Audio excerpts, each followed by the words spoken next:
Furniture کی پلاہٹ دور کرنے کا طریقہ۔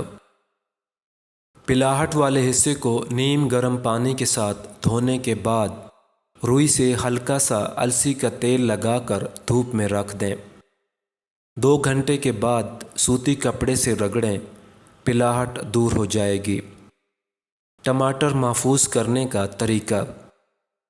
ٹماٹر گرائنڈ کر کے فریزر میں برف جمانے والے کیوبز ٹرے میں جما لیں، پھر تھیلے میں نکال کر رکھ لیں۔ بعد میں جتنی ضرورت ہو استعمال کریں، ذائقہ تازہ ملے گا۔ روٹی نرم اور پھولی ہوئی۔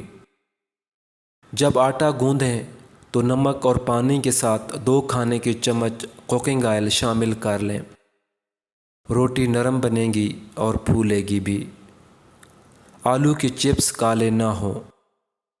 چپس بنانے کے لیے آلو کاٹنے کے بعد اگر ان کو تھوڑی سی پھٹکڑی ملے پانی میں دھو لیا جائے تو چپس سفید رہیں گے، کالے نہیں ہوں گے۔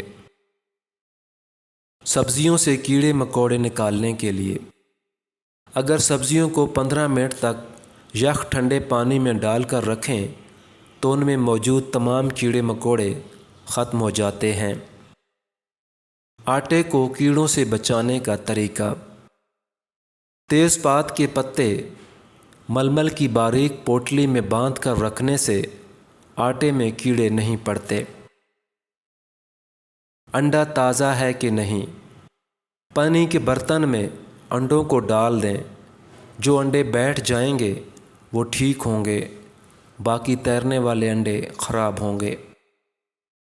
انڈے کو توے سے چپکنے سے بچانے کے لیے اگر انڈے کو تلنے سے پہلے نمک کی چٹکی چھڑک دیں، پھر گھی ڈال کر پکائیں، انڈا بہترین پکے گا۔ آم جلد ہضم کرنے کے لیے اگر آم زیادہ کھا لیے جائیں تو اس کے بعد تھوڑے سے جامن کھا لینے سے آم جلد ہضم ہو جاتے ہیں۔